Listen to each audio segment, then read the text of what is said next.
To make changes to your customer account information, log into the system.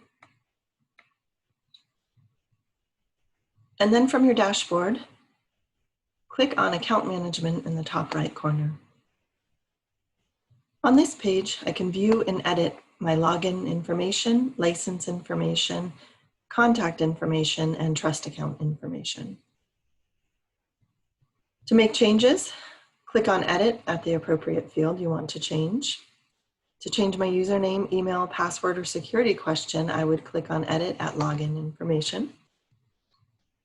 And here I have the ability to make changes or edits to all of this information. To save changes, I would click Save.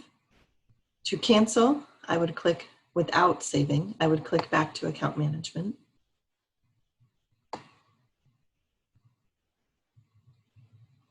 Under Contact Information, I can click on Actions and View.